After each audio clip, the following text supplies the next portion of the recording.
نحمده ونستعينه ونستغفره ونعوذ بالله من شرور أنفسنا ومن سيئات أعمالنا من يهده الله فلا مضل له ومن يضلل فلا هادي له وأشهد أن لا إله إلا الله وحده لا شريك له وأشهد أن محمدا عبده ورسوله أما بعد فأعوذ بالله من الشيطان الرجيم بسم الله الرحمن الرحيم. چلیں جی اب انشاءاللہ ہم شروع کرتے ہیں. میری بک میں پیج نمبر 75 ہے، مقابلے کی مختلف تدبیریں. اس پہ ابھی ہم ہیں اور اس کو ہم مکمل کریں گے. آج ہماری کوشش ہوگی کہ ہم اس کو مکمل کر کے اگلا جو چیپٹر ہے وہ سٹارٹ کریں.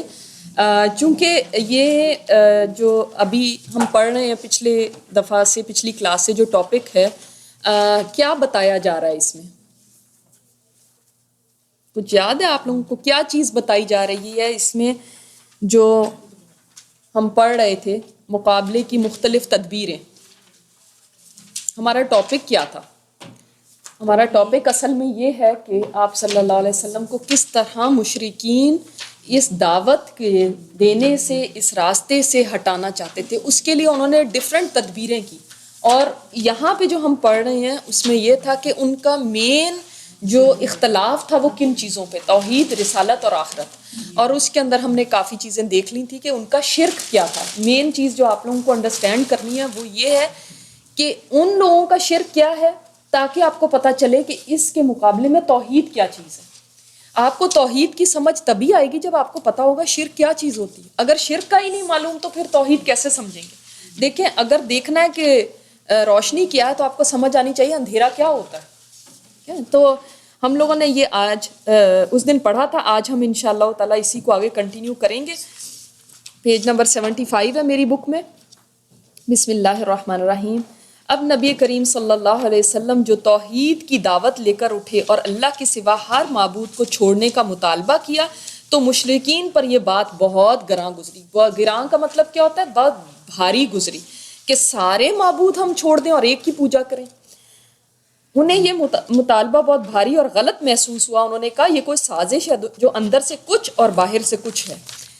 اب ہم جلدی جلدی اس کو مکمل کریں گے کیونکہ یہ صرف ان کے شرک کی بات ساری بتائی جا رہی.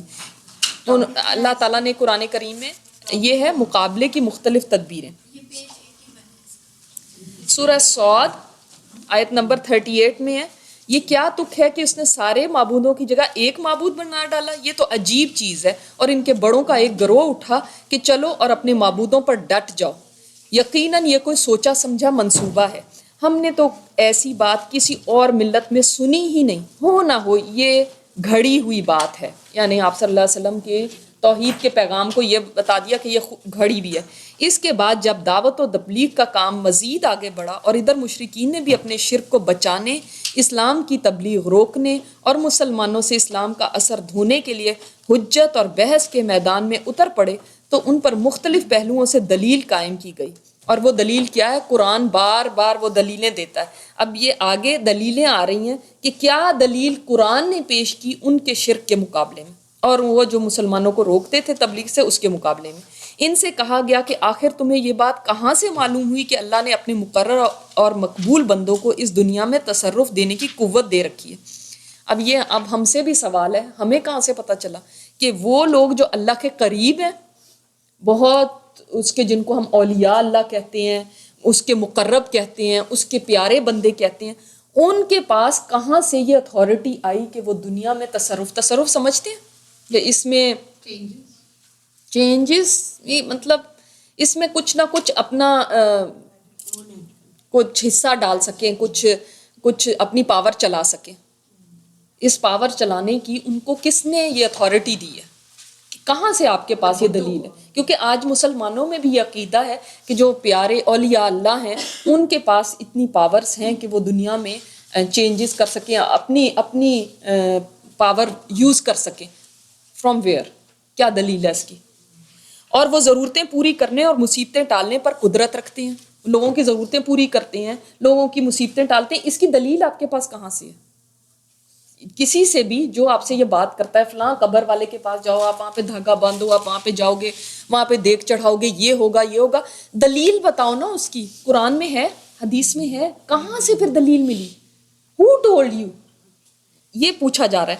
اس کی تو صرف دو ہی صورتیں ہو سکتی ہیں. یا تو تمہیں غیب معلوم ہے بھائی غیب سے تمہیں کوئی چیزیں پتہ چلتی ہیں، اس وجہ سے تمہیں کسی نے کہاں سے غیب کی اطلاع دے دی، یا پھر پچھلے انبیاء نے کوئی کتاب چھوڑی ہو، اس میں تمہیں یہ بات لکھی ہوئی مل گئی ہے.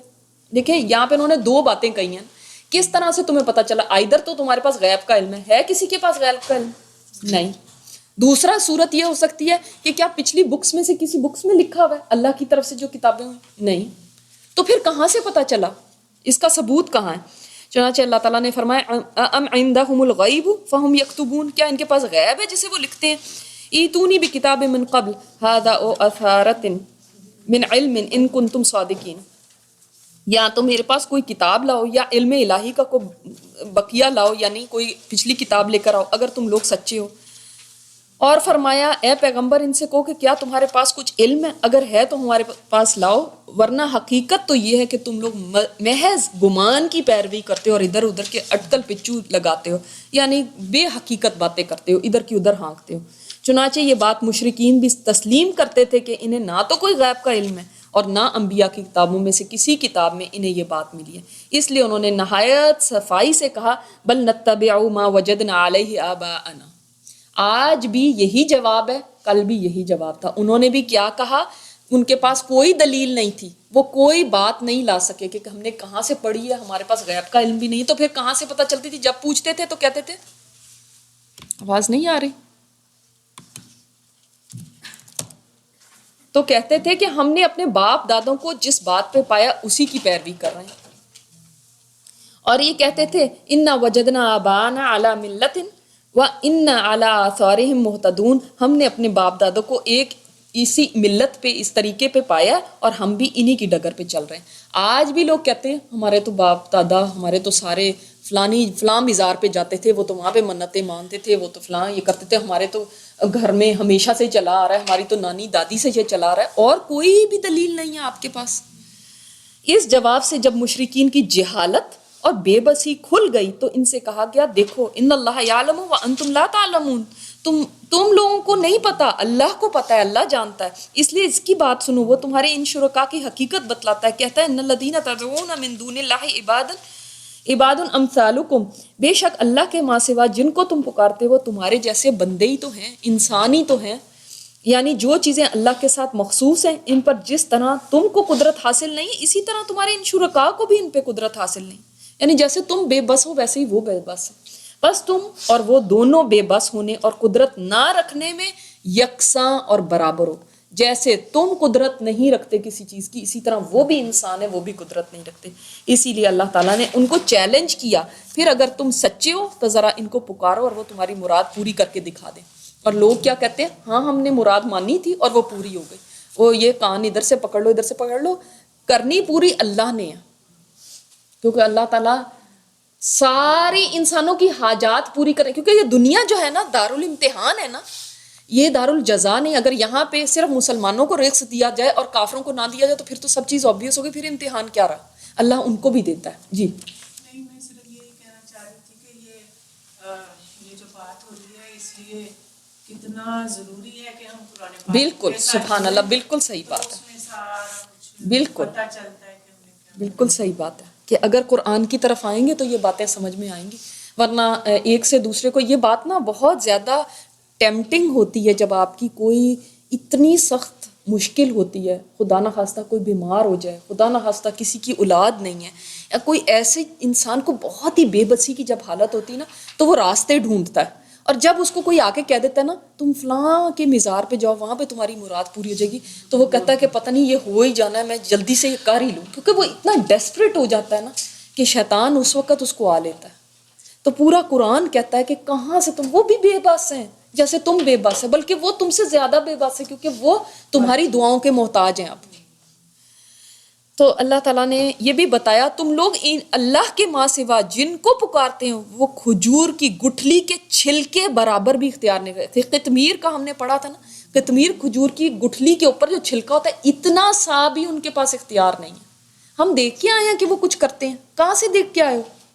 کیسے آپ کو پتا ہے کہ وہ قبروں والوں کے پاس کوئی اتھارٹی یا کچھ پاور ہے؟ کدھر سے پتا چلا؟ کوئی دلیل ہی نہیں. اگر تم انہیں پکارو تو وہ تمہاری پکار نہیں سنیں گے، اور اگر بالفرض سن بھی لیں تو جواب نہیں دے سکیں گے، اور قیامت کے دن تمہارے اس شرک کا انکار کر دیں گے، اور ایک خبر رکھنے والی جیسی خبر تمہیں کوئی اور نہیں دے سکتا، یعنی اللہ کے علاوہ یہ باتیں تمہیں کوئی اور نہیں بتا سکتا، یعنی اللہ جانتا ہے اور ہر چیز کی خبر رکھتا ہے، لہٰذا اس سے جو بات بتائی، اس نے جو بات بتائی ہے تو یہی صحیح ہے، کوئی اس کے بجائے کچھ اور بتائے تو وہ غلط ہے۔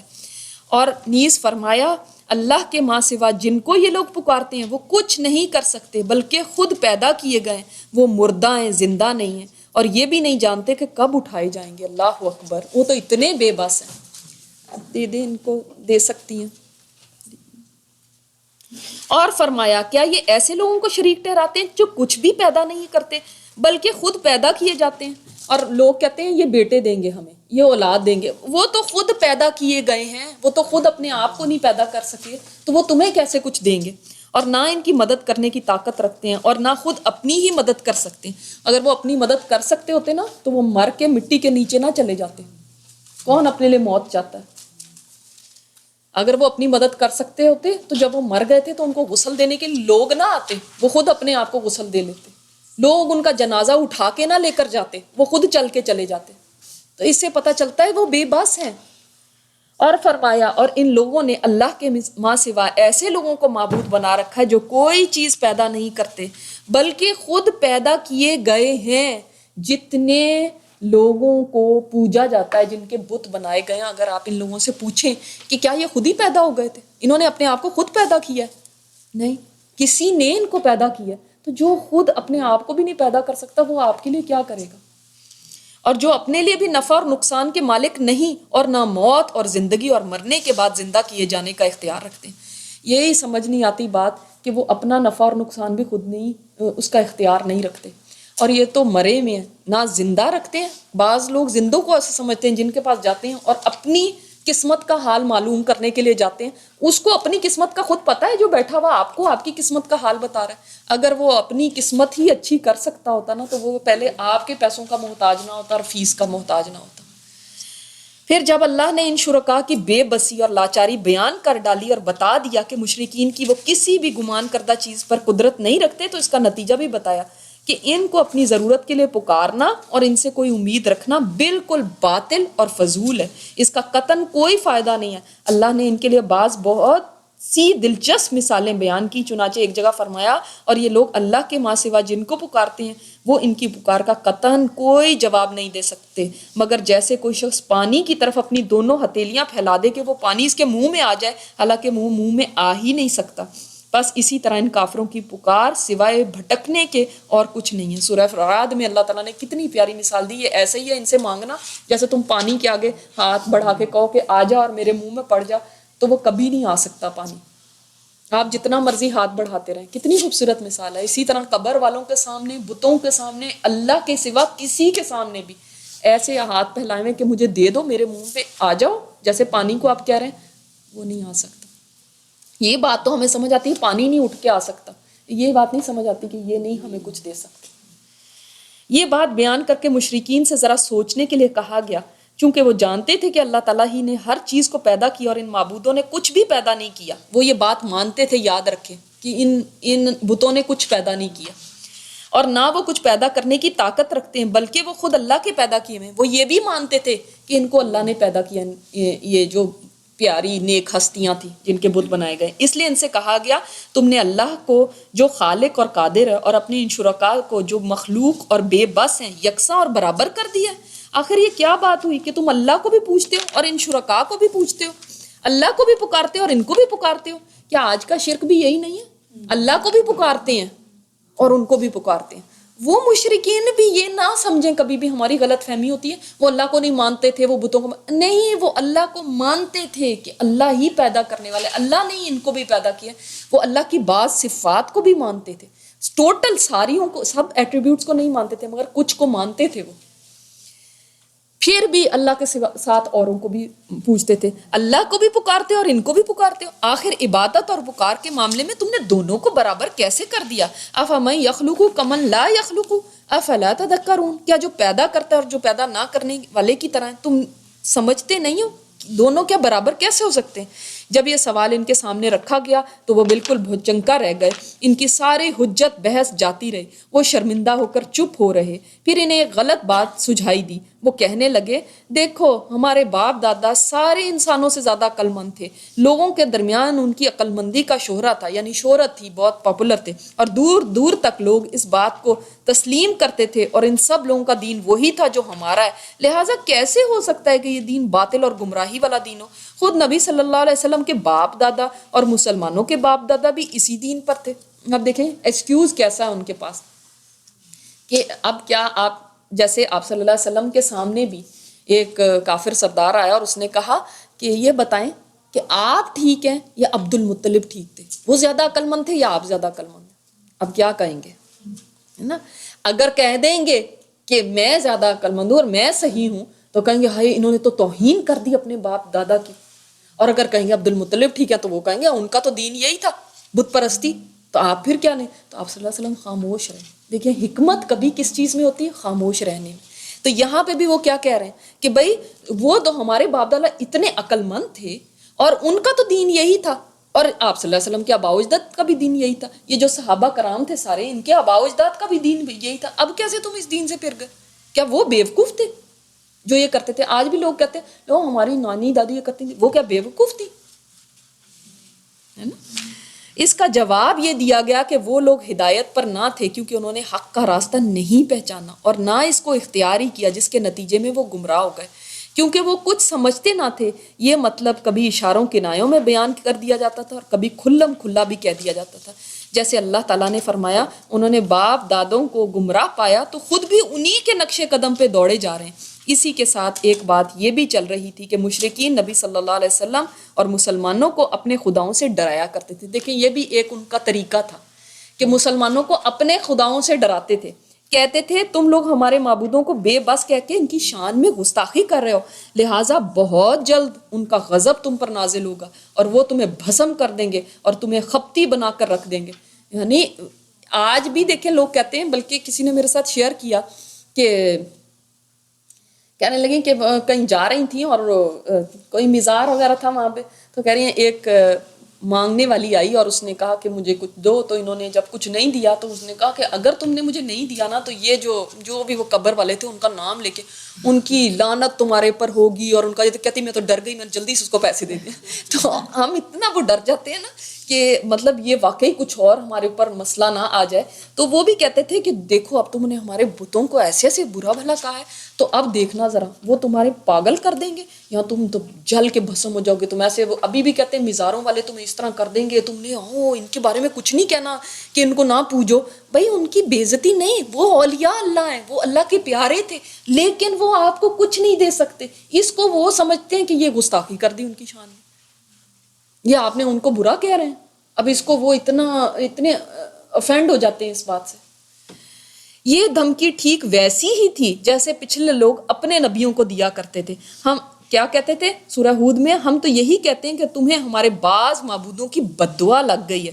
اس کے جواب میں مشرکین کو وہ حقیقت یاد دلائی گئی جسے وہ خود رات دن دیکھتے رہتے تھے کہ ان کے یہ معبود نہ تو اپنی جگہ سے ہل سکتے ہیں، نہ ذرا آگے پیچھے ہو سکتے ہیں، نہ خود اپنے اوپر سے کوئی تکلیف دفع کر سکتے ہیں، تو بھلا یہ مسلمانوں کو کیا نقصان پہنچائیں گے یا کیا بھسم کریں گے؟ اور اللہ تعالیٰ سورہ اعراف میں فرماتے ہیں کیا ان کے پاؤں ہیں جن سے یہ چل سکتے ہیں، یا ہاتھ ہیں جن سے یہ پکڑ سکتے ہیں، یا آنکھیں ہیں جن سے یہ دیکھ سکتے ہیں، یا کان ہیں جن سے یہ سن سکتے ہیں؟ اے نبی کہہ دو اگر تم لوگ اپنے شرکا کو پکارو پھر میرے اوپر اپنا داؤ چلاؤ اور مجھے مہلت نہ دو۔ یہی ہر مومن کا جواب ہونا چاہیے کہ ٹھیک ہے پھر وہ میرے اوپر اپنا داؤ چلا لیں جو یہ کر سکتے ہیں۔ اسی قسم کے موقع پر ایک کھلی مثال بیان کی گئی، کہا گیا سورہ حج میں لوگوں ایک مثال بیان کی جا رہی ہے، غور سے سنو، اللہ کے سوا جن کو تم پکارتے ہو وہ کسی طرح ایک مکھی بھی پیدا نہیں کر سکتے، خواہ اس کے لیے سب کے سب جمع ہو جائیں، اور اگر مکھی ان سے کچھ چھین لے تو وہ چھڑا بھی نہیں سکتے۔ طالب اور مطلوب دونوں کمزور ہیں، جو مانگنے والا وہ بھی کمزور، جس سے مانگا جا رہا ہے وہ بھی کمزور، کمزور کے سامنے کھڑا ہو گیا مانگنے۔ اور فرمایا گیا عنکبوت میں ان لوگوں کی مثال جنہوں نے اللہ کے ماں سوا کو اولیاء بنا لیا، پروٹیکٹر بنا لیا، اس مکڑی جیسی ہے کہ کون ہے مکڑی؟ یہ جو جس نے گھر بنایا، اور یقیناً سب سے کمزور گھر مکڑی کا گھر ہے. یہ جو اولیاء ہے نا وہ کیا ہے؟ جیسے مکڑی کا گھر. کاش یہ لوگ جانتے. اور آج بھی دیکھیں مکڑی کے گھر کو کیا کہا جاتا ہے؟ ویب. آج ویب کے اوپر نا بہت اعتماد ہے لوگوں کو، ویب پہ جو ہے وہ صحیح ہے. انہوں نے ویب کو اولیاء بنایا ہوا ہے. یہ تو اتنا کمزور ہے، اللہ تعالیٰ نے فرمایا کہ سب سے کمزور. دیکھو کیسے، اللہ اکبر، کیسے قرآن ویب کا نام تو انہوں نے آج رکھا نا، قرآن نے اس وقت بتا دیا یہ بہت کمزور ہے. اور لوگ ہر اپنا نالج، ہر اپنی چیز ویب سے لیتے ہیں. یہ وہاں پہ یہ آ گیا، وہاں پہ یہ کہا گیا تو بس وہ ٹھیک ہے. ان کا کتنا بھروسہ ہے اس پہ. اور اللہ تعالیٰ نے فرما دیا یہ کمزور ہے. ان کے خداؤں کی اس بے بسی کو بعض مسلمانوں نے بڑے دلچسپ انداز میں بیان کیا. اور ایک شعر ہے یہ جس کا ترجمہ ہے، بھلا ایسا بھی پروردگار ہو سکتا ہے جس کے سر پر لومڑی پیشاب کرے؟ یقیناً جس کے سر پر لومڑیاں پیشاب کریں وہ ذلیل ہے. اس کے پیچھے میں آپ کو واقعہ بتا دیتی ہوں کہ ایک بدو تھا. اس ہر ایک کے اپنے اپنے بت ہوتے تھے، چھوٹے چھوٹے رکھے ہوتے تھے. اس نے بتوں کو ساتھ بھی لے جاتے تھے کہ جہاں پہ دیکھا وہاں پہ رکھ لیا اور عبادت شروع کر دی اس کی. تو وہ اس کے پاس وہ جو بت تھا وہ اس نے رکھا، کہیں لومڑی آئی اور اس نے فوکس آئے، اس نے پیشاب کر دیا. صبح کو وہ اٹھا تو اس کے اوپر پیشاب ہوا ہوا تھا. تو تب اس کو یہ بات آئی اور اس نے یہ بات کہی کہ یہ بھی کوئی پروردگار ہو سکتا ہے جو اتنا بے بس ہے کہ لومڑی اس کے اوپر پیشاب کر رہی ہے، وہ اپنے آپ کو نہیں کچھ کر سکتا. تو تب وہ اسلام لے آیا تھا. لیکن جب نوبت اس کھلا نقد اور تبصرے تک پہنچ گئی تو مشرکین بھڑک اٹھے. انہوں نے مسلمانوں کو بھی گالیاں دی اور ان کے پروردگار کو بھی. اس پر اللہ تعالیٰ نے مسلمانوں کو ٹوکا کہ دوبارہ اس طرح کی بات نہ کہیں. فرمایا سورۃ الانعام میں، اور مشرکین اللہ کے ماں سوا جن کو پکارتے ہیں تم انہیں برا بھلا نہ کہو، ورنہ وہ مشرکین بھی دشمنی کے جوش اور نادانی میں اللہ کو گالیاں دیں گے. ہمیں کیا سکھایا گیا ہمیشہ تک کے لیے کہ کبھی ان کے خداؤں کو جن کی پوجا کرتے ہیں ان کو برا بھلا نہ کہو. کیونکہ آپ کہیں گے نا ان کے تو ہیں ہی بودھے اور بیکار، وہ تو کوئی خدا نہیں ہے نا. لیکن وہ جب ان ریٹرن آپ کے خدا کو کچھ کہیں گے تو یہ بہت بری بات ہے. تو اس لیے انیشیٹ نہ کرو کبھی بھی، ہمیں کسی کے بھی اس کو برا بھلا نہیں کہنا. بہرحال جب بحث و حجت سے کام بنتا نظر نہیں آیا، جب یہ آرگومنٹس اتنے ہوئے لیکن کوئی کام نہیں بنا، تو مشرکین نے طے کیا کہ اسلام کی دعوت کو بزور طاقت کچل دیں. اب جب کوئی دلیل سے اپنی بات نہیں، کسی کے بعد دلیل ہوتی نہیں ہے، دلیل کے ذریعے وہ بات کر ہی نہیں پاتا، تو اس کے بعد اگلا حربہ ہی کیا ہوتا ہے، اگلا ٹیکٹک کیا ہوتا ہے؟ ہمیشہ یہ ہوتا ہے ٹارچر، ظلم، زور، طاقت کے ساتھ کچلنا. حالانکہ اس سے کبھی بھی معاملات سلجھتے نہیں. اور لوگوں کو اللہ کے راستے سے روک دیں. چنانچہ بڑے لوگوں اور قبائل کے سرداروں نے اپنے اپنے قبیلے کے مسلمانوں کو اذیتیں دینی شروع کر دیں، اور ان کا ایک وفد ابو طالب کے پاس گیا کہ وہ رسول اللہ صلی اللہ علیہ وسلم کو اسلام کی تبلیغ سے منع کریں. اب کیا تھا، ہم جو آگے یہی پڑھنے لگے، مسلمانوں کو تعذیب کس سے ہے؟ عین ذال با سے، یعنی عذاب سے. مسلمانوں کو عذاب دینا، ان کو سزائیں دینا، ان کو ٹارچر کرنا. دیکھیں جب ان کی بات نہیں بنی نا، اس طرح کی بیکار بحثیں کر کے ان کے پاس کوئی لاجک تو تھی نہیں، کوئی دلیل تھی نہیں.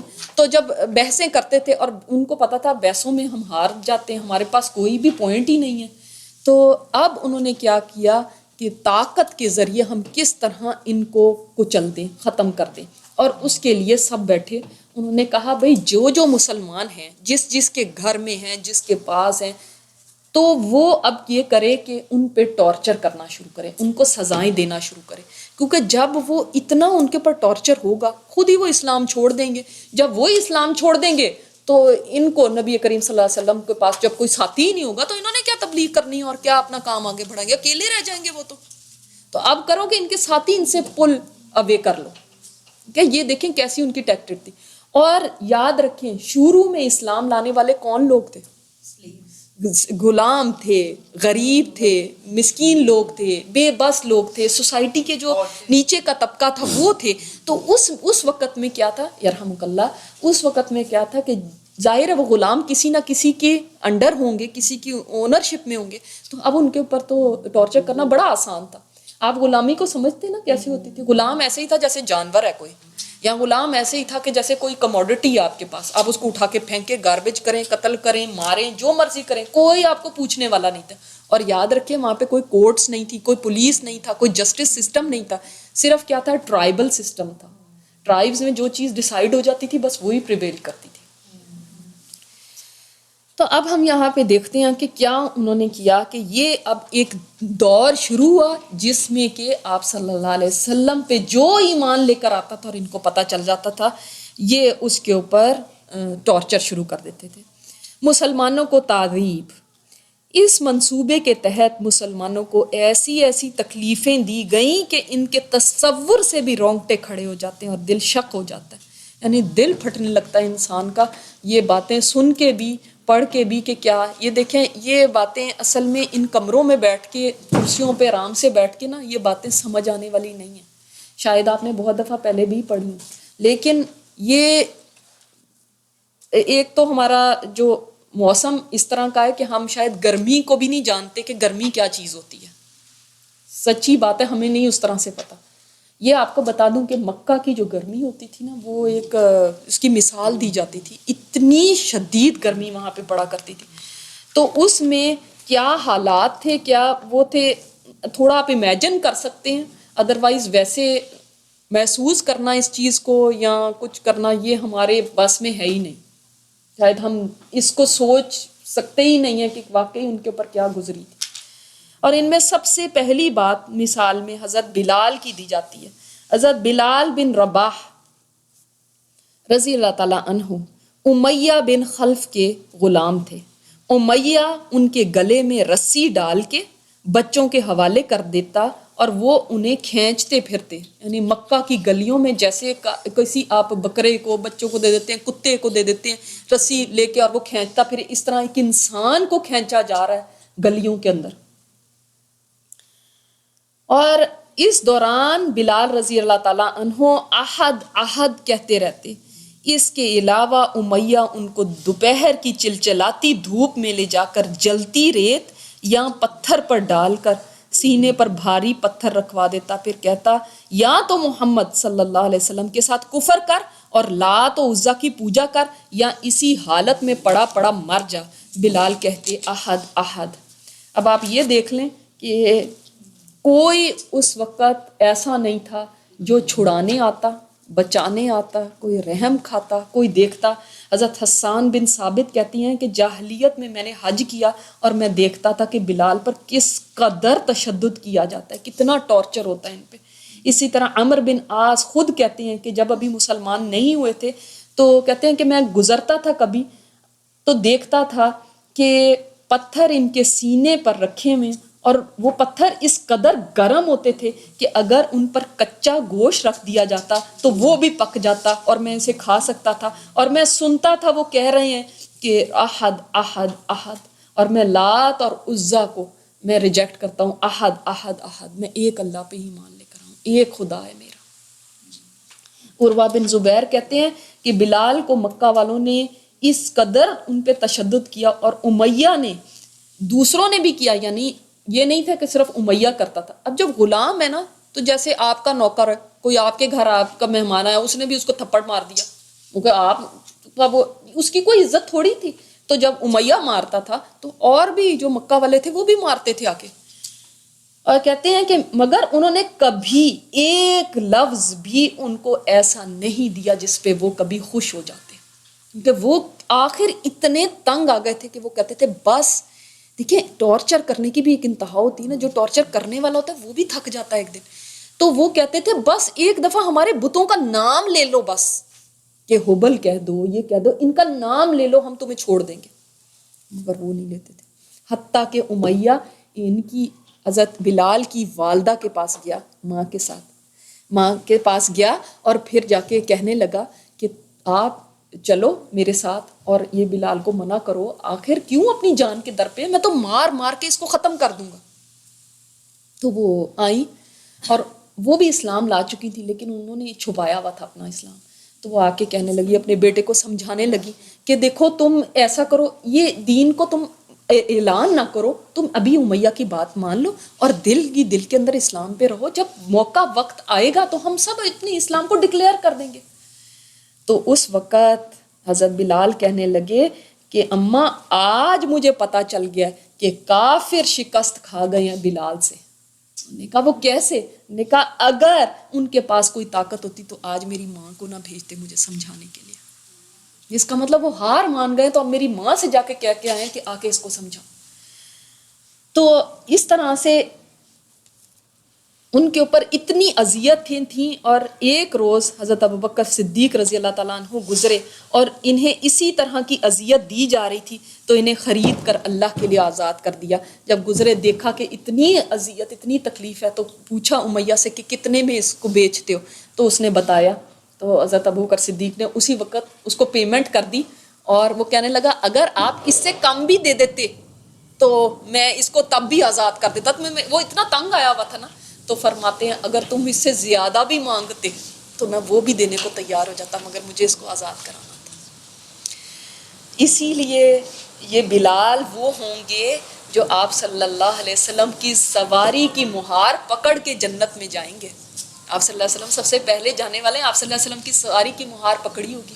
اور یہ وہ ہیں جو مؤذن رسول بنے. اور آپ کو پتہ ہے قیامت کے دن جو مؤذن ہوگا, اذان دینے والا ہوگا, ان کی گردنیں سب سے لمبی ہوں گی.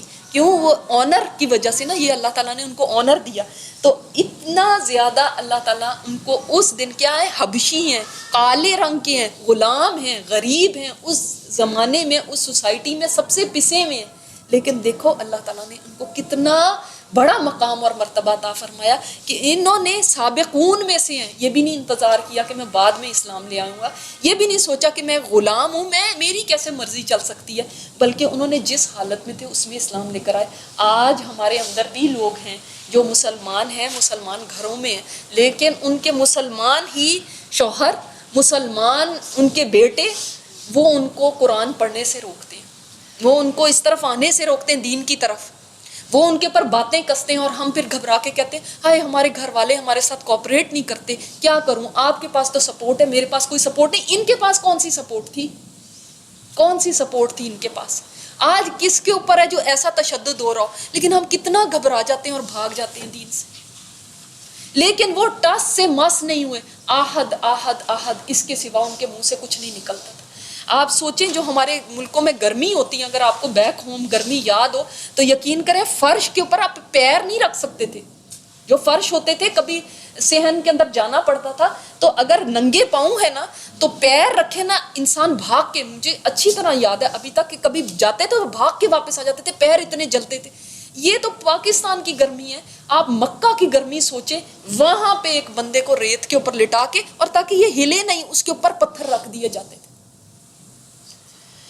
اللہ اکبر. اور سوچیں آج کہتے ہیں تھوڑی سی بات پہ کہتے ہیں میری بے عزتی ہو گئی تو اس لیے میں نہیں یہ کروں گی, فلاں نے مجھے فلاں کے سامنے ڈس رسپیکٹ کیا, مجھے ذلیل کر دیا, مجھے ایسے کر دیا, اس لیے میں چھوڑ کے جا رہی ہوں. وہ دیکھو جن کے گلے میں رسی ڈال کے مکہ کی گلیوں میں گھسیٹا جا رہا ہے, کیا وہ نہیں فیل کرتے ہوں گے کہ میری کیا سیلف اسٹیم سیلف رسپیکٹ رہ گئی؟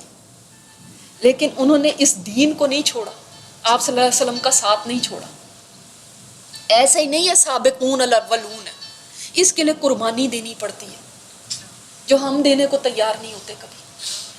اسی طرح عامر بن فہیرہ, ان کو اس قدر مارا جاتا, اتنی اذیت دی جاتی کہ ان کی عقل جاتی رہتی. یعنی جیسے ہوتا ہے نا انسان پاگل نہیں ہو جاتا کہ اس کو جب مار مار کے کسی کو, آج بھی جو ٹارچر کیمپس ہوتے ہیں جو ایسے ہوتے ہیں, وہاں پہ کئی پرزنرز ہوتے ہیں, جب ان کو فری کیا جاتا ہے تو اس کے بعد وہ ہوش و حواس کھو بیٹھتے ہیں, ان کو پتہ ہی نہیں ہوتا کیا بول رہے ہیں کیا کر رہے ہیں, اتنا ٹارچر ہوتا ہے. ان کے اوپر اتنا ٹارچر کیا گیا تھا اور انہیں کچھ سمجھ نہیں آتا تھا وہ کیا کہہ رہے ہیں, منہ سے کیا بول رہے ہیں کچھ سمجھ نہیں آتا تھا. کسی کو پتہ ہے عامر بن فہیرہ کون تھے؟ کوئی بات ان کی یاد ہے؟ ہجرت کے وقت جب آپ صلی اللہ علیہ وسلم حضرت ابوبکر صدیق کے ساتھ غار ثور میں تھے نا, تو یہ بکریاں صبح کو چراتے تھے اور شام کو لے کر آتے تھے اور بکریوں کا دودھ دھو کے اور پھر آپ صلی اللہ علیہ وسلم کو اور حضرت ابوبکر صدیق کو پلایا کرتے تھے. اور جب غار ثور میں کچھ دن ٹھہر کے وہ لوگ آگے بڑھے تھے تو حضرت ابوبکر صدیق نے ان کو اپنی اونٹنی میں پیچھے بٹھا لیا تھا اور یہ انہوں نے بھی ساتھ ہی ہجرت کی تھی. اور جب وہاں مدینہ پہنچے تھے یہ بہت بیمار ہو گئے تھے, مرنے کے قریب ہو گئے تھے. آپ صلی اللہ علیہ وسلم نے دعا کی تھی, اور صحابہ کو یہاں کی مدینہ کی فضا سوٹ نہیں کی تھی.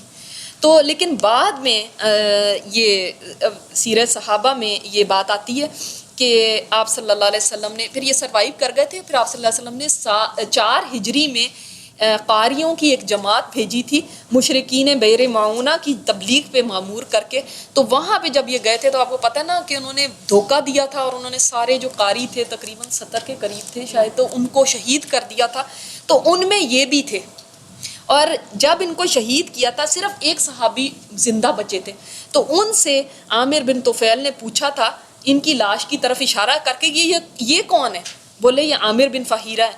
اس نے کہا میں نے دیکھا ہے کہ آسمان کی طرف جیسے یہ اٹھا لیے گئے ہیں قتل ہونے کے بعد, شہید ہونے کے بعد, اور یہاں تک کہ آسمان اور زمین کے درمیان معلق نظر آئے ہیں مجھے. پھر زمین پہ ان کو رکھا گیا اور ان کے سینے سے جب نیزہ پار ہوا تھا نا تو انہوں نے اس وقت ان کی زبان سے جو الفاظ نکلے تھے وہ یہ تھے, اللہ کی قسم میں کامیاب ہو گیا. ان کے لیے کامیابی کیا تھی؟ اللہ کے راستے میں جان دے دینا.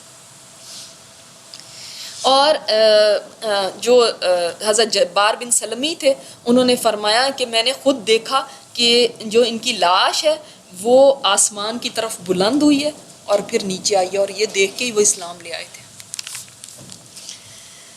اللہ اکبر. ابو فقیہ جن کا نام افلح تھا اور جو قبیلہ ازد کے رہنے والے تھے, اور وہ قبیلہ بنو عبد الدار کے غلام تھے. اب دیکھیں یہ بھی غلام ہیں. ان کے پاؤں میں لوہے کی بیڑیاں پہنا کر بیڑیاں سمجھتے ہیں آپ؟ جی. پہنا کر دوپہر کی چلچلاتی دھوپ میں نکالتے اور کپڑے اتار کے جلتی ریت پہ یا پتھر پہ لٹا دیتے, اور اوپر سے اتنا بھاری پتھر رکھ دیتے کہ ہل نہ سکے, اور اتنی دیر تک اسی حالت میں چھوڑے رکھتے کہ عقل کھو جاتی, یعنی بالکل بے ہوش ہو جاتے. ایسا ٹارچر ہم دیکھ بھی نہیں سکتے جو ان لوگوں کے ساتھ ہوا. اور کس لیے ہوا؟ صرف ایک اللہ کی خاطر, اس کا نام لینے پہ. انہیں مسلسل اسی طرح اذیتیں دی جاتی رہیں یہاں تک کہ دوسری ہجرت حبشہ میں وہ بھی ہجرت کر گئے. ایک بار اسی طرح ان کا بازو رسی سے باندھ کے گھسیٹتے ہوئے لے جایا گیا اور جلتی زمین پہ ڈال کے اس طرح ان کا گلا گھونٹ دیا گیا کہ لگتا تھا مر گئے. اسی دوران ابو بکر صدیق رضی اللہ تعالیٰ عنہ وہاں سے گزرے تو انہیں بھی خرید کر اللہ کے لیے آزاد کر دیا. اللہ اکبر. ابو بکر صدیق عشرہ مبشرہ میں جو ہیں ایسے ہی نہیں ہیں, کتنے لوگوں کو انہوں نے آزادی دلائی تھی. پھر مشہور صحابی خباب بن ارت زمانہ جاہلیت میں قید ہو کر آئے تھے. اصل میں خباب بن ارت یہ بھی غلام تھے مگر یہ عرب غلام تھے. اب پتہ ہے قریش میں سے تو کوئی غلام نہیں تھا, مگر جیسے عراقی ہو گئے, یمنی ہو گئے, جو عرب غلام ہوتے تھے نا ان کے ساتھ نسبتاً بہتر سلوک کیا جاتا تھا, نسبتاً باقی سے کمپیریٹیولی. مگر ان کے ساتھ بھی کیا ہوا, قید ہو کے آئے. انہیں بنو خزاعہ کی ایک عورت ام انمار بنت سبا نے خرید لیا تھا. کیا نام تھا ان کی مالکن کا؟ ام انمار.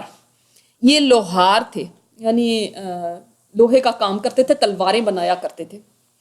جب مسلمان ہوئے تو ان کی مالکن لوہے کا جلتا ہوا ٹکڑا لے کر آتی اور پیٹھ پہ ڈال دیتی تاکہ محمد صلی اللہ علیہ وسلم کے ساتھ کفر کریں, مگر اس سے ان کا ایمان کچھ اور ہی بڑھ جاتا. انہیں مشرکین بھی سزائیں دیتے, کبھی گردن مروڑتے, کبھی بال نوچتے, کئی بار تو جلتے ہوئے کولوں پر ڈال دیا جنہیں ان کی پیٹھ کی چربی ہی نے بجھایا. یعنی یہ حال ہوتا تھا کہ ام انمار کے پاس یہ تلواریں بناتے تھے, اور تلواروں کے لیے جو لوہا یوز ہوتا ہے آپ کو پتہ ہے کہ اس کو پہلے بالکل گرم کیا جاتا ہے, آگ کے اندر ڈال کے بالکل اس کو پگھلایا جاتا ہے, پھر اس سے چیزیں بنائی جاتی ہیں. تو یہ اس لوہے کو یہ عورت اٹھاتی تھی اور وہ آگ کی طرح ہوتا تھا, سوچے وہ لوہا, اور اس انگارے کو لے کر ان کی کمر کو جلاتی تھی اس سے. اللہ اکبر، استغفر اللہ. ایک دفعہ حضرت عمر کے دور میں جب حضرت عمر خلیفہ تھے تو حضرت عمر نے ان سے پوچھا تھا کہ آپ کو اس زمانے کی کوئی بات بتائیں، کس طرح آپ کے اوپر اس طرح تشدد کیا جاتا تھا. تو انہوں نے کہا اپنی کمر کے اوپر سے کپڑا اٹھا کے کہ آپ یہ دیکھ لیں. اور ان کی کمر کیسی تھی کہ اس کے اندر گڑھے بنے ہوئے تھے. اور یہ کیا تھا، انہوں نے بتایا کہ کوئلے وہ رکھ دیتے تھے، انگارے رکھ دیتے تھے. اور انگارے کیسے تھے؟ پتھر، یہ لکڑی کے انگارے نہیں تھے، پتھر کو آگ کے اندر رکھتے تھے اور جب پتھر ریڈ ہاٹ ہو جاتا تھا تو اس کو بچھا دیتے تھے اور اس کے اوپر ان کو ٹانگوں سے پکڑ کے لٹا دیتے تھے اور ایسے کرتے تھے کہ یہ ہل نہ سکے. حتیٰ کہ استغفر اللہ ربی، حتیٰ کہ ان کی اپنی چربی پگھلتی تھی کمر کی، اس سے وہ ٹھنڈے ہوتے تھے مگر ہلنے نہیں دیتے تھے وہ لوگ. آپ صلی اللہ علیہ وسلم ایک دفعہ قریب سے گزرے، ان کی چیخیں جب سنی ہے نا تو آپ صلی اللہ علیہ وسلم نے دعا کی، اے اللہ خباب کی مدد کر، اے اللہ خباب کی مدد کر. اتنی ظالم یہ عورت تھی جو یہ کرتی تھی. تو انمار ایک دن اٹھی تو وہ کتے کی طرح بھونک رہی تھی. آپ سوچیں اللہ کا جب انتقام ہوتا ہے، میرے رونگٹے کھڑے ہو گئے. تو ایک معالج نے کہا کہ اس کا علاج صرف یہ ہے کہ اس کی جلد کو جلایا جائے، اس کی کمر کو جلایا جائے آگ کے ساتھ. تو تب اس کو یہ یعنی دن رات اس کے اوپر اس لوہے کے ساتھ اس کی کمر کو جلایا جاتا تھا، تب وہ ٹھیک ہوتی تھی. اللہ اکبر. یہ ہے اللہ کا انتقام دنیا میں، اور آخرت میں کیا ہوگا. یہ نہ سوچو کہ اللہ تعالیٰ چھوڑ دیتا ہے، ایسے نہیں. اللہ کی گرفت بہت سخت ہے. اور خباب کا ٹارچر اتنا زیادہ تھا کہ ایک دفعہ آپ صلی اللہ علیہ وسلم کعبے کے ساتھ بیٹھے ہوئے تھے تو یہ آئے تھے اور انہوں نے کہا تھا یا رسول اللہ، اگر آپ کچھ نہیں کر سکتے تو کم از کم اللہ سے تو دعا کریں کہ اللہ تعالیٰ ہماری مدد کریں.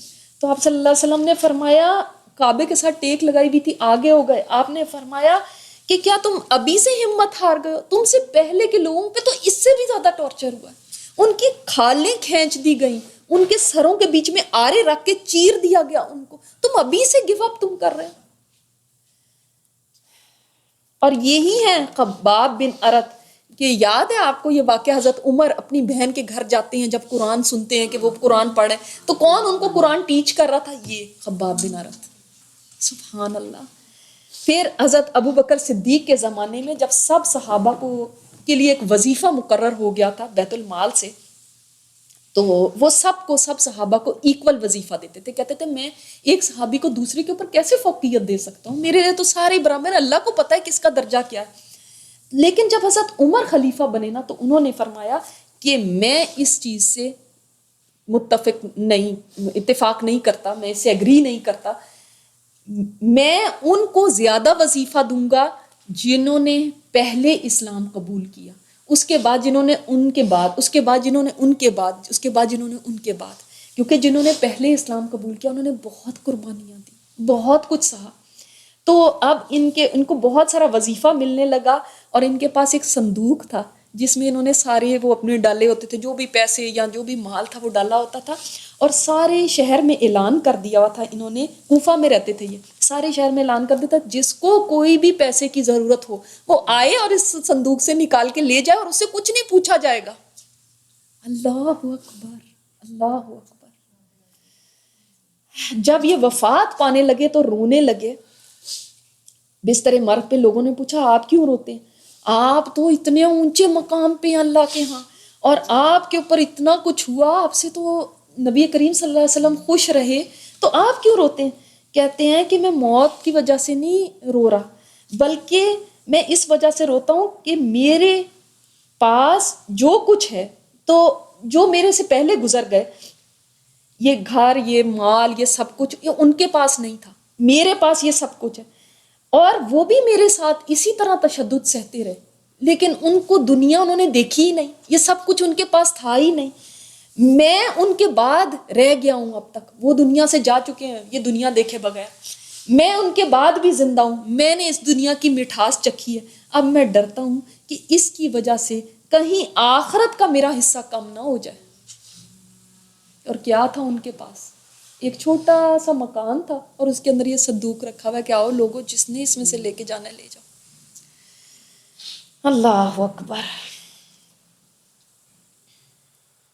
اور جب ان کا کفن لایا گیا تو ان کے سامنے ان کا کفن لایا جا رہا تھا تو بڑی خوبصورت سفید چادر تھی تو دیکھ کے رونے لگے, فرمانے لگے کہ حضرت حمزہ وہ تو مجھ سے بہتر تھے, ان کا جو کفن تھا وہ ایسا تھا کہ ان کے پیر ڈھکتے تھے تو سر ننگا ہو جاتا تھا, سر ڈھکتے تھے تو پیر ننگے ہو جاتے تھے, اور آج میں ایسی اچھی چادر میں دفنایا جا رہا ہوں. اللہ اکبر. حضرت زنیرہ, اب سن لیں عورتوں کا. ہم عورتیں ہوتے ہوئے کہتے ہیں نا ہم کیا کر سکتے ہیں, ہمارا تو بڑے بے بس ہیں, ہم تو وہی کریں گے جو ہمارے شوہر کہتے ہیں, ہم کیا کریں, ہم تو بیچاریاں.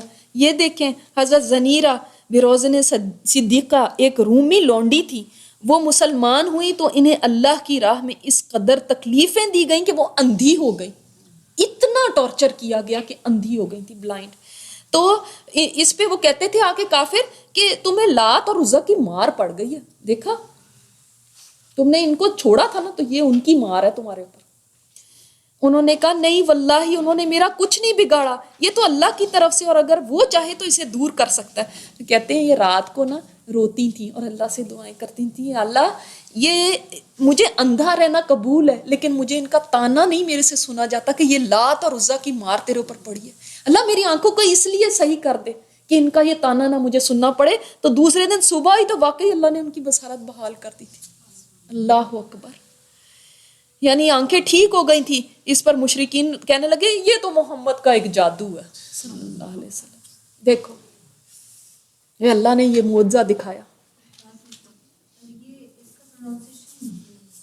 زنیرہ, زنیرہ بھی کئی لوگ کہتے ہیں لیکن زنیرہ. ام عبیس بنو زہرہ کی ایک لونڈی تھی, ان کا مالک اسود بن عبد یغوث انہیں ستایا کرتا تھا. یہ بھی دیکھیں کیونکہ لونڈی تھی تو جو غریب ہیں, جو معاشرے کے پسے ہوئے لوگ ہیں, ان پہ سب کا زور چلتا تھا. یہ رسول اللہ صلی اللہ علیہ وسلم کا بڑا کٹر دشمن تھا, یعنی بہت پکا دشمن تھا, اور آپ کا مذاق اڑایا کرتا تھا.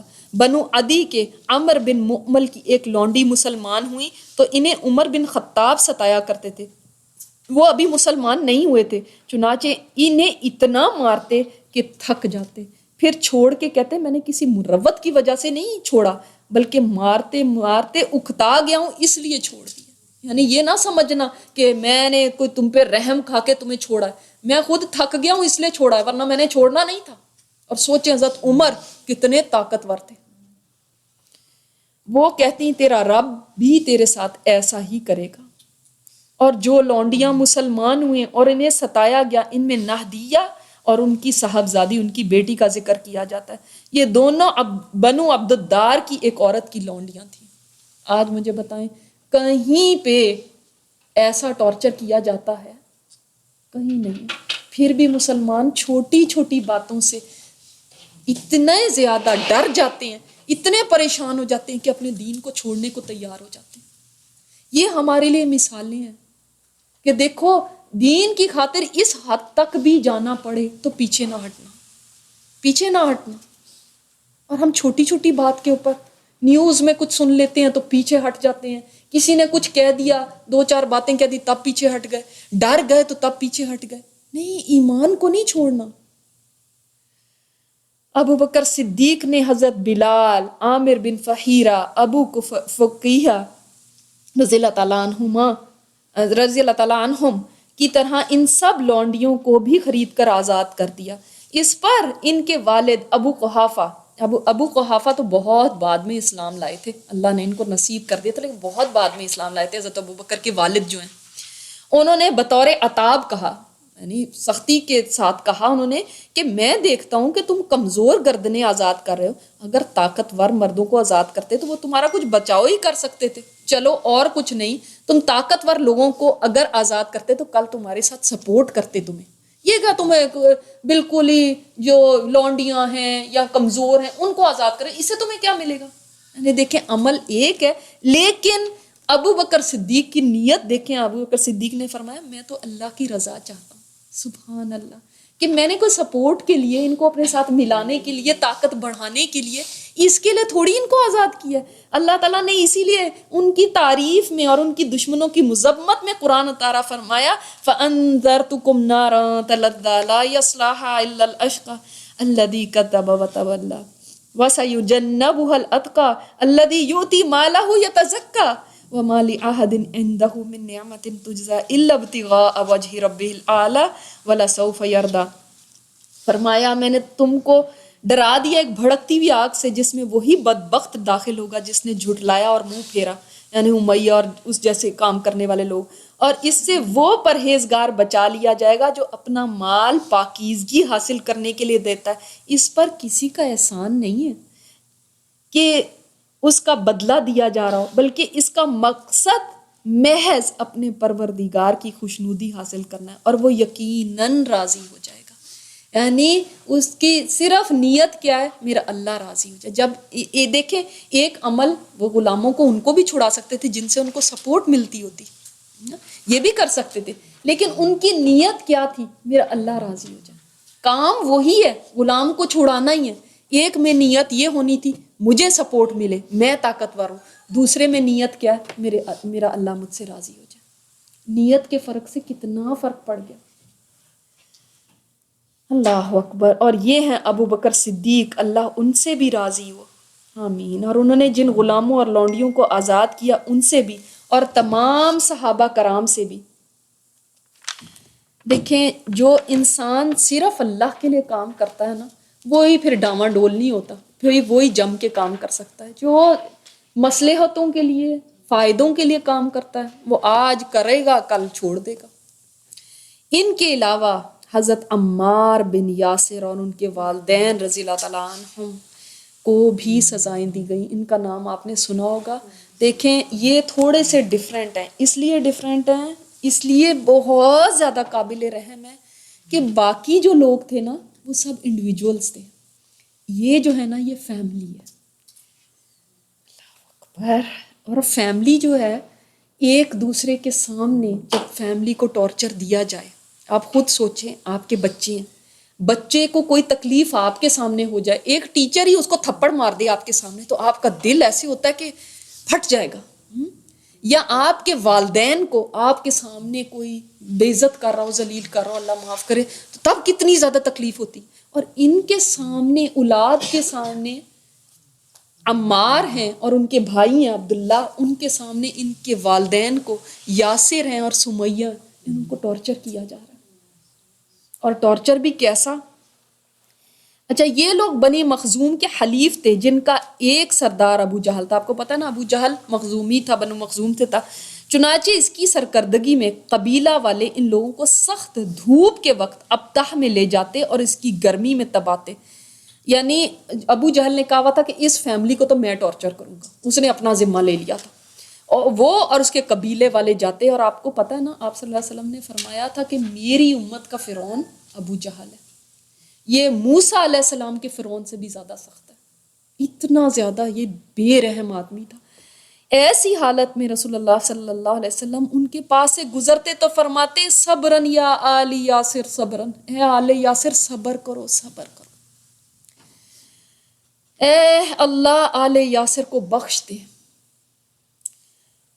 صبر کرنا، یہ کہنا، یہ لفظ بولنا آسان ہے، لیکن صبر کتنا مشکل کام ہے. اور آپ صلی اللہ علیہ وسلم پہ کیا گزرتی ہوگی کہ میرے ساتھیوں کو دیکھو میری وجہ سے کیسے تکلیف دے رہے. اسی طرح عذاب سہتے سہتے یاسر اس دنیا سے چل بسے.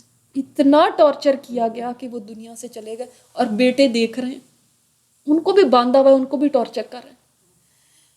وہ قبیلہ مزحج کی ایک شاخ انس کے سے تعلق رکھتے تھے. ان کے والد کا نام عامر اور دادا کا نام مالک تھا. حضرت عمار رضی اللہ تعالیٰ عنہ کی والدہ کا نام سمیہ بنت خیاط تھا رضی اللہ تعالیٰ عنہ. وہ ابو حذیفہ مخزومی کی لونڈی تھی. یعنی کس کی لونڈی تھی؟ ابو حذیفہ کی. ابو جہل کی نہیں تھی، لیکن ابو جہل بھی چونکہ اسی قبیلے سے تھا نا، تو وہ سمجھتا تھا کہ میں ان کو ٹارچر کروں گا. وہ بہت بوڑھی اور کمزور ہو چکی تھی. انہیں کم بخت ابو جہل نے شرمگاہ میں نیزہ مارا جس سے وہ شہید ہو گئی. اور یہ اسلام کی سب سے پہلی شہیدہ ہے. آپ دیکھیں کہ وہ بھی اتنی آرام سے نہیں، ابو جہل نے اتنا ان کے اوپر ٹارچر کیا تھا، اور آخر حد یہ آ گئی کہ اس نے ان کے ایک پیر میں رسا باندھا اور ایک اونٹ کے ساتھ اس کو باندھ دیا، اور دوسرے پیر میں رسا باندھا اور دوسرے اونٹ کے ساتھ باندھ دیا، اور دونوں اونٹ اپوزٹ ڈائریکشن میں چلا دیے. اور یہ حال ہو گیا تھا کہ جب وہ بیچ میں سے چیر رہی تھی تو بیچ میں نیزہ مارا ان کی شرمگاہ میں کہ پھٹ گئی اور دو ٹکڑے ہو گئے. اس کو سوچ کے بھی انسان کے رونگٹے کھڑے ہو جاتے ہیں، اور اولاد دیکھ رہی ہے کہ ہماری ماں کے ساتھ ایسا ہو رہا ہے، اور والد کو دیکھ چکے ہیں کہ وہ شہید ہو چکے ہیں. قیامت کے دن یہ بھی کھڑے ہوں گے اور ہم بھی کھڑے ہوں گے. کیا اللہ تعالیٰ یہ نہیں حجت قائم کریں گے ہم پہ کہ دیکھو تم سے پہلے ایسے لوگ بھی گزرے تھے جنہوں نے اتنا کچھ برداشت کر کے لیکن اس دین کو نہیں چھوڑا، تم پہ کیا ستم ہو گئے تھے؟ کیا ایسی قیامت ہم پہ ٹوٹ جاتی ہے کہ ہم چھوٹی چھوٹی باتوں پہ، اس نے ہم سے منہ موڑ لیا، وہ ہم سے ناراض ہو گئے، ہمارے رشتہ دار، اگر ہم یہ نہیں کریں گے تو ہمارے رشتہ داروں کو ہم کیا جواب دیں گے، اس کے سامنے ہم کیا بولیں گے، وہ ہم سے روٹھ جائے گا. دیکھو ہم چھوٹی ناراضگیوں اور چھوٹی چھوٹی باتوں کے پیچھے، تانوں کے پیچھے اس دین کو چھوڑ دیتے، خیر بات کہہ دیتے، اور انہوں نے اپنی جانیں اس طرح دے دی. ایسے وقت میں پھر حضرت جو عمار تھے ان کے اوپر جب اتنا زیادہ تشدد کیا گیا تو انہوں نے پھر کہہ دیا تھا کہ ہاں میں تمہارے بتوں کے اوپر ایمان لاتا ہوں اور میں ان کو مانتا ہوں، کیونکہ یہ تقریباً ابھی 15 سال کے تھے. 15 ایئر کا سوچیں، اپنے بچوں کو تصور کریں، سوچیں 15 ایئر کا لڑکا، اور پھر روتے ہوئے آپ صلی اللہ علیہ وسلم کے پاس آ رہے ہیں اور کہہ رہے ہیں کہ میں نے اس طرح بول دیا، اب میں کیا کروں.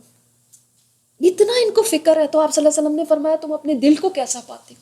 تو انہوں نے کہا کہ میرے دل میں تو ایمان ہے، میں اپنے ظاہر کو یہ ایسے کر سکتے ہیں، میرے دل کو نہیں بدل سکتے.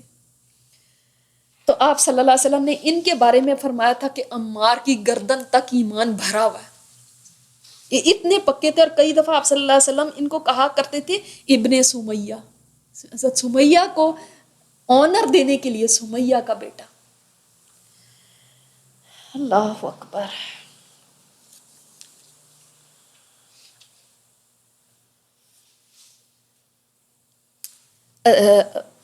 باقی رہے عمار رضی اللہ تعالیٰ عنہ، تو عذاب ان کی برداشت سے باہر ہو گیا. مشرکین سخت گرمی کے دنوں میں انہیں کبھی لوہے کی زرہ پہناتے، کبھی سینے پر سرخ بھاری پتھر رکھ دیتے. اب لوہے کی زرہ کو آپ سوچیں، جو اتنی گرم زرہ ہو، لوہا ہے، اور جب لوہا گرم ہو جاتا ہے ایسے ہی سمجھے استری کسی کے اوپر رکھ دی جائے تو کیا ہے. کبھی پانی میں ڈبو دیتے. آج آپ کو پتہ ہے ٹارچر کے طریقوں میں سے ایک یہ بھی ٹارچر ہے کہ کسی کا سر پانی کے اندر ڈال دیا جائے اور وہاں پہ بریدھ نہ کر سکے، اور پھر اس کو مرنے بھی نہ دیا جائے، پھر نکالا جائے، پھر اس کو اندر ڈالا جائے. اس طرح وہ پانی میں ڈبو دیتے تھے. یہاں تک کہ ایک روز انہوں نے مجبوراً ان کے مطلب کی بات کہہ دی. بچے تھے تو وہ ان سے نہیں برداشت ہو سکا. اللہ تعالیٰ نے اس کی اجازت دی ہوئی ہے، لیکن دل ایمان سے بھرا ہوا تھا. اس پر اللہ تعالیٰ نے آیت اتاری کہ جس شخص کو کفر پر مجبور کیا جائے اور اس کا دل ایمان کے ساتھ مطمئن تھا، لیکن اس کے سوا جس کسی نے اللہ کے ساتھ کفر کیا، یعنی کھلے دل کے ساتھ کفر قبول کیا، تو اس پر اللہ کا عذاب ہے اور اس کے لیے زبردست عذاب. یعنی یہ جو اگر اوپر سے کہہ دیا ہے اس وجہ سے، تو پھر کوئی اس کے اندر اس کے اوپر، بندے کے اوپر کوئی پکڑ نہیں ہے. اللہ کے راستے میں حضرت مصعب بن عمیر کو بھی اذیتیں دی گئیں. اب انشاءاللہ تعالیٰ چلیں ہم نیکسٹ ٹائم باقی پڑھیں گے. یہاں تک ہم اپنا کرتے ہیں کیونکہ کافی وقت ہو گیا، لیکن ہمارے لیے سب کے لیے اس میں بہت بڑا لیسن ہے، خاص طور پہ ان حالات میں جس وقت اسلام کے اوپر ایسے باتیں کی جا رہی ہیں اور ہر جگہ اسلام کو ایک سمبل بنا دیا گیا ہے برائی کا، بربریت کا. اس دور کے اندر ایمان کو تھامے رکھنا، ہم یہ بھی نہیں کہہ سکتے کہ ہم پہ پتہ نہیں کیا ظلم ہو گئے، ہم اللہ تعالیٰ کو کیا جواب دیں گے اس صورت میں.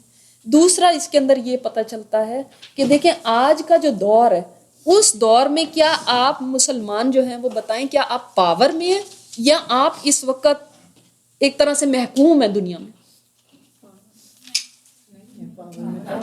اگر آپ پاور میں ہوتے تو آج آپ کی یہ حالت نہ ہوتی. آپ پاور میں نہیں ہیں، آپ اس وقت دبے ہوئے ہیں. اور جب آپ دبے میں ہوں تب آپ کے اوپر کیا اپلائی ہوتا ہے جو مکی دور میں مسلمانوں نے کیا, اور وہ ہے صبر صبر اور صبر. اپنے آپ کو اٹھانے کا طریقہ اس وقت کیا ہے؟ یہ نہیں ہے جیسے کہ آج ہم ریئیکٹ کر رہے ہیں, یہ ہے کہ علمی میدان میں اپنے آپ کو آگے لے کر جاؤ. میرے پاس ایک بڑی پیاری ای میل آئی کہ مسلمانوں نے کیا کارنامے دنیا میں انجام دیے تھے. اس کے اندر تھا کہ مسلمانوں نے الجبرا, آج جو آپ کے بچے پڑھتے ہیں الجبرا, مسلمانوں کی وجہ سے آج دنیا میں میڈیکل سائنس, میڈیکل کی جتنی یہ آپریشن کے سرجیکل جو انسٹرومنٹس ہیں وہ مسلمانوں نے ایجاد کیے, کافی مسلمانوں نے ایجاد کی, صابن مسلمانوں نے ایجاد کیا, ٹوتھ برش مسلمانوں نے ایجاد کیا, ہاسپٹلس مسلمانوں نے سب سے پہلے بنائے. ان گنت چیزیں ہیں جو مسلمان اسکالرس کی آج دنیا تعریف کرتی ہے کہ یہ مسلمانوں کی وجہ سے ہمیں ملے. میڈیکل سائنس کی کتابیں آپ جا کے پڑھیں اور آپ کو پتہ چلے گا کہ کتنے مسلمان اسکالرس تھے, آج تک ان کے نام لکھے. اپنے آپ کو اس میں آگے لے کر آؤ. ان چیزوں سے نہ اسلام کا اور نہ مسلمانوں کی کوئی بھلائی نہیں ہو رہی جو آج ہم دنیا میں کر رہے ہیں. تو جو ہم دیکھ رہے ہیں یہاں پہ آپ کیا سوچتے ہیں کہ اس وقت جو صحابہ کرام پہ جو اتنا تشدد ہو رہا تھا, اتنا ٹارچر ہو رہا تھا, انہوں نے اٹھ کے ایک تھپڑ کیوں نہیں مار دیا ان کو؟ انہوں نے اٹھ کے کسی کا گلا کیوں نہیں پکڑ لیا؟ بتائیں کیا ان میں طاقت نہیں تھی؟ اب آخر یاسر رضی اللہ تعالیٰ عنہ, ان کو جب انہوں نے شہید کر دیا, اس سے پہلے انہوں نے ایسا کیوں نہیں کیا کہ ایک دفعہ بدلہ ہی لے رہے تھے, مرنا تو ہے ہی, چلو ان کو مار کے جاؤں, ایک دو کو مار کے جاؤں, کیوں نہیں ایسا کیا؟ اللہ کی طرف سے حکم تھا صبر صبر اور صبر. آپ نے ایک گالی تک نہیں دینی, آپ نے ایک تھپڑ بھی نہیں مارنا. اگر اس وقت مسلمان ایسا کرتے تو کیا ہوتا؟ اور زیادہ ان کے پر ٹارچر ہوتا, اور ان کی سمپتیز. اس کے بعد ہی انہی لوگوں میں سے لوگ اٹھے تھے, انشاءاللہ تعالیٰ ہم آگے پڑھیں گے, انہی لوگوں میں سے اٹھے تھے جو حمایتی بنے مسلمانوں کے, چاہے وہ خود کافر ہی رہے, لیکن انہوں نے حمایت کی. انہوں نے کہا نہیں, اس لیے کہ انسان کی فطرت ہے, وہ ظلم دیکھتا ہے تو وہ کہتا ہے کہ نہیں یہ ظلم ہو رہا ہے, یہ غلط ہے. اور اگر وہ ان سے بدلہ لیتے, وہ ان کے ساتھ پھر تشدد کرتے, وہ ان کے چار مار دیتے, وہ راتوں کو گھس کے ان کے اوپر کچھ کر دیتے, پیچھے سے جا کے حملے کر کے مار دیتے, تو پھر انہوں نے کہنا تھا یہ بھی تو ایسے کرتے ہیں. سارا ان کا کاز جو تھا اس کو کتنا نقصان پہنچتا. ابھی کیا نظر آ رہا ہے پوری فلم کے اندر جو دکھائی جا رہی ہے آپ کو مکی دور کی, کہ مسلمان مظلوم ہے. مظلوم کے ساتھ انسان کی فطرت ہے, جو بھی دیکھے گا, جو سلیم الفطرت ہوگا, مظلوم کے ساتھ وہ کھڑا ہو جائے گا. لیکن جب آپ خود بھی ظالم بن جائیں گے تو پھر دوسرے کو بھی موقع مل جائے گا کچھ بولنے کا. تو اس وقت صبر کا وقت ہے اور اپنے آپ کو اٹھانے کا وقت ہے کہ اپنی تعلیم کے میدان میں اپنے آپ کو اتنے آگے لے جاؤ کہ دنیا آپ کے آگے آ کے گھٹنے ٹیکے, پھر دنیا آپ کی محتاج ہو. پھر اللہ تعالیٰ ہمیں حکمت عطا فرمائے. سبحانک اللہم و بحمدک نشہد ان لا الہ الا انت نستغفرک و نتوب الیک. آپ لوگ یہاں پہ درود چلائیں انشاءاللہ تعالیٰ, اور آپ سب مل کے درود شریف پڑھیں. ربنا تقبل منا انک انت السمیع العلیم وتب علینا انک انت التواب الرحیم. صلی اللہ تعالیٰ علی خیر خلقہ محمد وعلی آلہ واصحابہ اجمعین.